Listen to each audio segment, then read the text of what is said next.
The United States was greatly affected by World War I, which led to disagreements among Americans concerning the League of Nations. The war had negative impacts on the economy as well.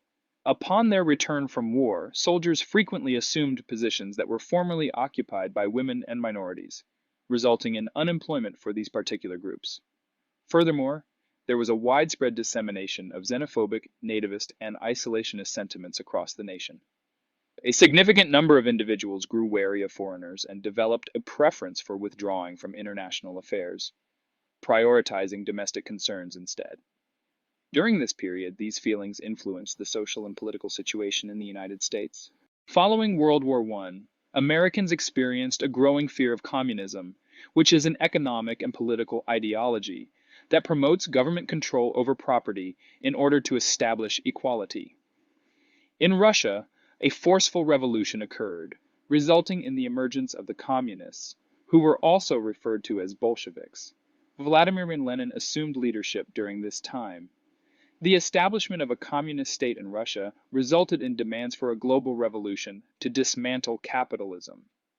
Approximately 70,000 individuals in the United States joined the Communist Party, leading to a widespread sense of fear, known as the Red Scare, that affected the entire nation.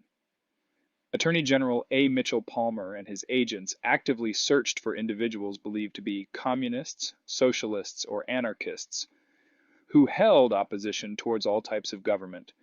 Palmer's agents frequently neglected the civil rights of individuals in their pursuit. Despite their diligent efforts, no evidence of a conspiracy to overthrow the government was ever discovered. The Red Scare, in turn, led to a widespread lack of trust towards foreigners, specifically Italian immigrants such as Nicola Sacco and Bartolomeo Vanzetti, who openly identified as anarchists. Sacco and Vanzetti were arrested for robbery and murder, crimes they strongly denied committing. Despite the weak nature of the case against them, they were ultimately found guilty. A significant number of individuals expressed their opposition to the conviction, arguing that it was driven by a prejudice against foreigners rather than substantial evidence. In 1927, there was a highly controversial decision to execute both Sacco and Vanzetti. This decision further intensified the public's concerns regarding the treatment of immigrants and the implications of the Red Scare. During the time of the Red Scare, some people in America took advantage of it to discriminate against and commit acts of violence against those who were not like them. The Ku Klux Klan, for example, used violence to suppress certain groups they considered to be inferior. The specific groups that were targeted consisted of African Americans, Jews, Roman Catholics, immigrants, and union leaders. The U.S. Congress passed the Emergency Quota Act of 1921 due to the influence of nativism, which is characterized by anti-immigrant sentiments. The implementation of this act established a quota system that placed restrictions on the annual number of immigrants permitted to enter the United States from each country. In 1924, a new quota was implemented to further limit immigration from Eastern and Southern Europe. This primarily impacted individuals of Jewish and Roman Catholic backgrounds.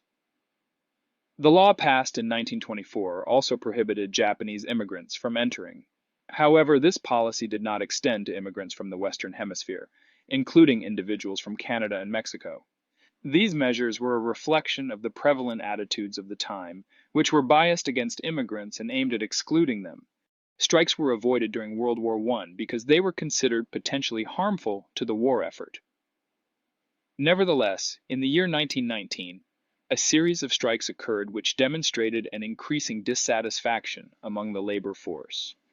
The Boston police officers conducted a significant strike in which they requested increased wages and the formation of a union. Governor Calvin Coolidge of Massachusetts adopted a resolute position and employed force to quell the strike. There was another major strike in the steel industry at the U.S. Steel Corporation. Employees in this particular sector endeavored to become members of labor unions. Moreover, in the year 1923, a comprehensive report was published revealing the severe and unfavorable working conditions prevailing in steel mills. Consequently, this report significantly impacted public sentiment, leading to a negative perception of steel companies. Consequently, the workers were given an 8-hour workday. However, they remained without a union to advocate for their concerns. The coal miners' strike, organized by John L. Lewis, who is the president of the United Mine Workers, resulted in President Wilson's intervention to resolve the conflict. Although the miners were successful in obtaining higher wages, they were unable to attain a reduction in their working hours. During the 1920s, there was a decrease in union membership, with the number of members falling from 5 million to 3.5 million. There were multiple reasons for this decline. These include immigrants being willing to work in unfavorable conditions, challenges in organizing due to language barriers, farmers who had moved to cities being self-sufficient, and African Americans being excluded from most unions.